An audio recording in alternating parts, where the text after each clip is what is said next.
রূপচাঁদা মাছ ভুনা করার জন্য প্রথমে মাছগুলোকে ভালো করে কেটে ধুয়ে বেছে নিব। তারপর লবণ, হলুদের গুঁড়া, মরিচের গুঁড়া সব কিছু দিয়ে ভালো করে একটু মানে মাখিয়ে রাখবো ভাজার জন্য। তারপর অল্প অল্প করে ভেজে নিব। মানে এটা অনেক বেশি কড়া ভাজি করবো না, যেহেতু এটা ভুনা করবো। এই জন্য দুই পাশেই মিনিট 1.5 মতো রেখে একটু ভেজে উঠিয়ে নিব।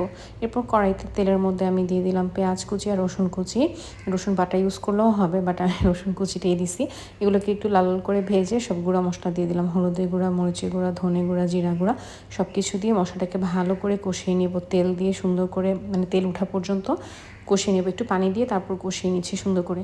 কষানো শেষ হলে যখন তেল উঠে আসবে তখন এই যে এরকম করে মাছগুলোকে দিয়ে দিব। মাছগুলোকে দিয়ে ভালো করে হালকা একটু নেড়ে চেড়ে অল্প একটু পানি দিয়ে মাছটা কষানোর জন্য সুন্দর করে মাছটাকে কষানো হবে। তখন আমি একটু ঝোল ঝোল পানি দিয়ে দিয়েছিলাম। এটা মাখা মাখা করবো। লাস্টে কিছু কাঁচামরিচ দিয়ে নামায় ফেলবো। অনেক অনেক বেশি মজা লাগে রূপচাঁদা মাছ এভাবে ভুনা করলে। Thanks for watching.